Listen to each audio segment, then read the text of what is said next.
Hello student, welcome to saffron English medium school. आज हम पढ़ेंगे कक्षा 4 विषय हिंदी, इसमें कार्यपत्रक 1। ये जो हमारा कार्यपत्रक है वो हमारा अभ्यास है, यानी कि हमारा ये रिवीजन है। उसमें आएगा पहला पठित बोध। उसमें हमें सबसे पहले क्या करना है, तो उसमें पहले हमें एक गद्यांश को पढ़िए और पूरे पूछे गए प्रश्नों के सही उत्तर लिखिए। यहाँ पर हमें क्या कहा गया है, तो यहाँ पर हमें एक गद्यांश यानी कि एक फकरा दिया गया है, उसे हमें क्या करना है, तो उसे हमें पहले पढ़ना है और फिर उसके जो प्रश्न पूछे गए हैं उसमें से हमें जो सही उत्तर है वो हमें यहाँ पर लिखने हैं। तो अब हम पढ़ेंगे हमारा गद्यांश। अगले दिन दादी माँ ने अक्षरा को सुबह 5:30 बजे उठा दिया। क्या किया, तो अगले दिन यानी कि जो अगला दिन हुआ तब दादी माँ ने क्या किया, तो दादी माँ ने जो अक्षरा थी उसे सुबह 5:30 बजे उठा दिया। मंजन आदि करवा कर उसे तैयार किया और अपने साथ पार्क में घुमाने ले गई। उन्होंने क्या किया, तो अक्षरा को 5:30 बजे उठाकर उन्होंने उसको मंजन आदि करवा कर उसे तैयार किया। क्या करा दिया, तो उसे मंजन और नहलाकर उसे तैयार किया और उसके अपने साथ पार्क में घुमाने लगे। और उन्होंने क्या किया, तो उसको तैयार करके वो अपने साथ जो वहाँ पर पार्क था वहाँ घुमाने ले गई। पार्क के 2 चक्कर लगाकर दादी माँ घास पर बैठ गई। क्या किया उन लोगों ने, तो वो जब पार्क में गए तो वहाँ पर उन्होंने क्या किया, तो वहाँ पर उन्होंने 2 चक्कर लगाए, पार्क के 2 पूरे चक्कर लगाए। और फिर वो दादी माँ क्या करती है, तो फिर दादी माँ जो वहाँ पर घास है पार्क में वहाँ पर बैठ जाती है। पास ही उन्होंने अक्षरा को भी बैठा लिया और क्या करती है, वो जहाँ पर बैठी है वहाँ पर जो अक्षरा है उसको भी बैठा देती है। उन्होंने अक्षरा को प्राणायाम करना सिखाया। उन्होंने क्या सिखाया, तो उन्होंने जो अक्षरा थी उसे प्राणायाम, जो व्यायाम होता है प्राणायाम, वो करना सिखाया। सांस अंदर लेना, उसे रोकना और बाहर निकालना बताया। क्या किया उन्होंने, तो उन्होंने बताया कि पहले कैसे सांस अंदर ली जाती है, फिर उसे कैसे रोका जाता है और फिर से कैसे बाहर निकाली जाती है, वो उन्होंने बताया। उन्होंने कहा प्राणायाम से भरपूर सांस अंदर जाती है। उन्होंने क्या बताया, तो उन्होंने अक्षरा को बताया कि जो हम प्राणायाम करते हैं तो उससे जो सांस होती है वो हमारी भरपूर मात्रा में, यानी कि हमारी जो सांसें हैं, हम जो हवा लेते हैं वो हमारे सांसों में पूरी तरह से अंदर जाती है और ऑक्सीजन की भरपूर मात्रा में भी अंदर जाती है। और उसके साथ साथ क्या जाता है, तो उसके साथ साथ ऑक्सीजन जो होता है वो भी हमारे शरीर में भरपूर मात्रा में अंदर जाती है। इससे शरीर में स्फूर्ति आती है। इससे क्या होता है, तो इससे हमारे जो शरीर है वो स्फूर्तिला हो जाता है, यानी कि हमारे जो कार्य करने की जो क्षमता है वो बढ़ जाती है और हमारा शरीर जो है वो चुस्त और स्फूर्तिला बन जाता है। इसके बाद दादी माँ ने कुछ सरल आसन भी अक्षरा को सिखाए। उसके बाद दादी माँ क्या करती है, तो उसके बाद जो दादी माँ है वो कुछ और भी सरल यानी कि जो आसन होते हैं वो भी अक्षरा को सिखाती है। उन्होंने बताया आसन की अपनी शारीरिक क्षमता और रुचि के अनुसार करना चाहिए। उन्होंने क्या बताया कि आसन को कैसे करना चाहिए, तो आसन को अपनी शारीरिक क्षमता यानी कि हमारे जो शरीर की क्षमता, हमारे शरीर के जो आसन करने की क्षमता होती है उसके हिसाब से और हमें जो पसंद हो उसके हिसाब से करना चाहिए।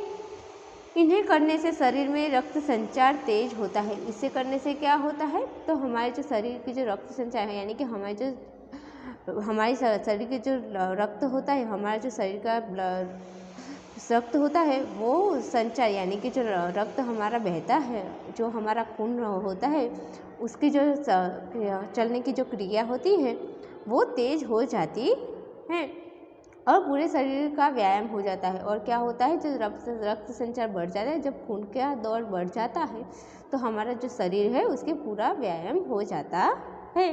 तो ये जो हमारा गद्यांश है वो यहाँ पर पूरा होता है। अब उसमें हम प्रश्न के उत्तर, यहाँ पर जो हमें प्रश्न पूछे गए उसके उत्तर यहाँ पर हम देंगे। दादी माँ ने अक्षरा को सुबह कितने बजे उठाया था, तो यहाँ पर हमें क्या पूछा गया है बच्चों, तो हमें यहाँ पर पूछा गया है कि दादी माँ जो है उन्होंने अक्षरा को कितने बजे उठाया था, तो उसका उत्तर क्या है, तो वो देखेंगे कि 4:30 बजे, 6:30 बजे, 5:30 बजे। तो यहाँ पर हमारा कौन सा आएगा कि अक्षरा को दादी माँ ने कितने बजे उठाया था, तो यहाँ पर हमारा उत्तर क्या आएगा, तो हमारा उत्तर आएगा 5:30 5 बजे। तो हमारा सही उत्तर आएगा कि 5:30 बजे के दादी माँ ने अक्षरा को सुबह 5:30 बजे उठाया था। दादी माँ ने अक्षरा को कहाँ लेकर गई? दादी माँ अक्षरा को लेकर कहाँ गई थी? तो उसके उत्तर क्या आएंगे कि पार्क में, बाजार में या मंदिर में। इन तीनों में से सही उत्तर हमारा क्या आएगा? तो सही उत्तर आएगा कि पार्क में। तो यहाँ पर आएगा हमारा सही का निशान कि दादी माँ अक्षरा को लेकर पार्क में गई थी। 3, प्राणायाम से किस गैस की भरपूर मात्रा अंदर जाती है? क्या कहा पूछा गया है हमें यहाँ पर कि प्राणायाम से किस गैस की भरपूर मात्रा अंदर जाती है? उसमें कौन से ऑप्शन दिए गए हैं? तो हमारे ऑप्शन है कार्बन डाइऑक्साइड, ऑक्सीजन, नाइट्रोजन। इनमें से हमारा सही उत्तर क्या आएगा? तो ऑक्सीजन है वो हमारा सही उत्तर आएगा। तो हमारा यहाँ पर आएगा सही का निशान ऑक्सीजन पर कि प्राणायाम से ऑक्सीजन के गैस की भरपूर मात्रा अंदर जाती है। 4, आसन करने से क्या लाभ होता है? तो उसमें ऑप्शन आएंगे रक्त संचार तेज हो जाता है, सोचने की समझने की क्षमता बढ़ जाती है, स्मरण शक्ति बढ़ जाती है। क्या तेज हो जाता है? तो इसमें से सही उत्तर आएगा कि रक्त संचार तेज हो जाता है। तो सही का निशान आएगा हमारे यहाँ पर कि आसन करने से रक्त संचार तेज हो जाता है। 5, शरीर के सही समानार्थी शब्द है। शरीर के समानार्थी शब्द हमारे कौन से हैं? तो शरीर के समानार्थी शब्द है हमारे देह, अंग, देह, तन, अंग। तो हमारे क्या आएगा? शरीर के समानार्थी शब्द कौन से आएंगे? तो देह और अंग। जो देह है और अंग है वो हमारा सही उत्तर आएगा।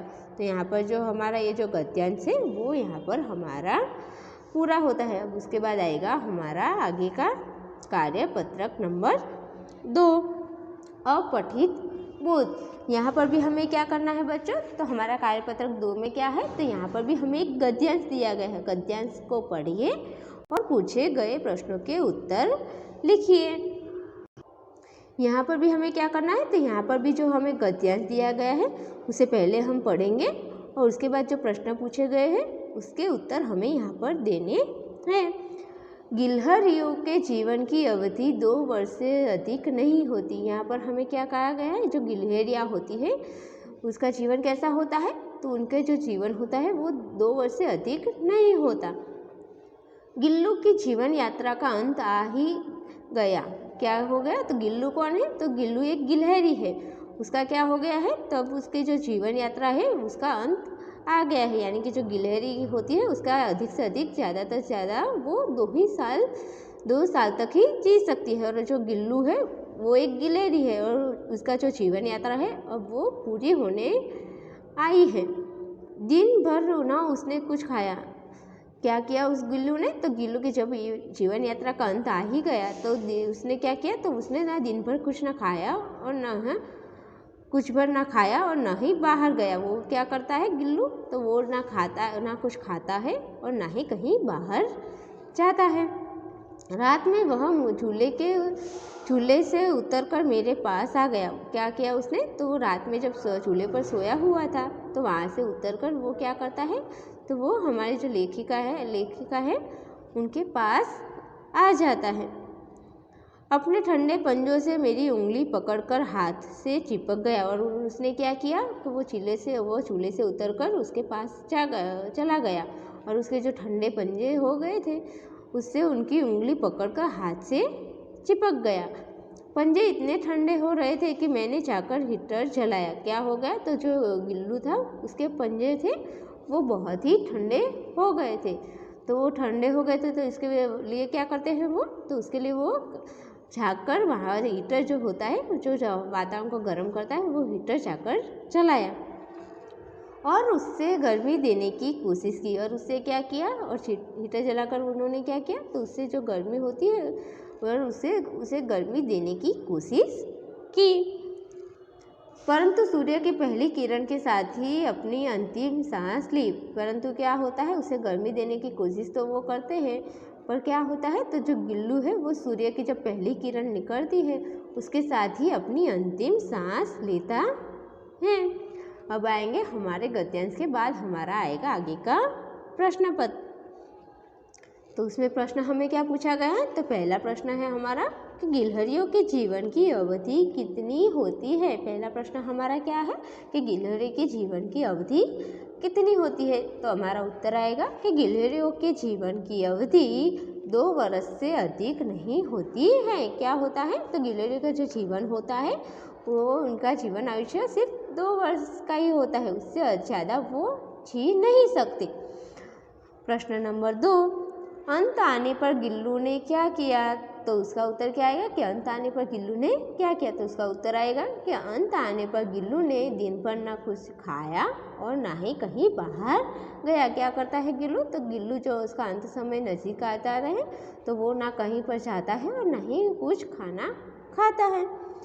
3, लेखिका ने उससे बचाने के लिए क्या किया। लेखिका उसे बचाने के लिए क्या करती है, तो लेखिका ने उसे बचाने के लिए हीटर जलाया और उसे गर्मी देने की कोशिश की। लेखिका उसे बचाने के लिए क्या करती है, तो लेखिका उसे बचाने के लिए जब वो ठंडा हो जाता है तो उसे बचाने के लिए वो अपना हीटर जलाया और उसे गर्मी देने की कोशिश की।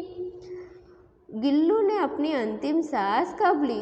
क्या पूछा गया है हमें यहाँ पर कि गिल्लू ने अपनी अंतिम सांस कब ली। तो उसका उत्तर आएगा कि गिल्लू ने अपनी अंतिम सांस सूर्य की पहली किरण के साथ ही ली।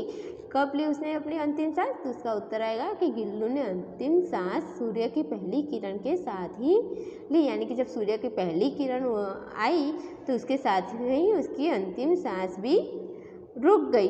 तो यहाँ पर जो हमारा कार्यपत्रक 1 और 2 है वो पूरे होते हैं। थैंक यू बच्चों।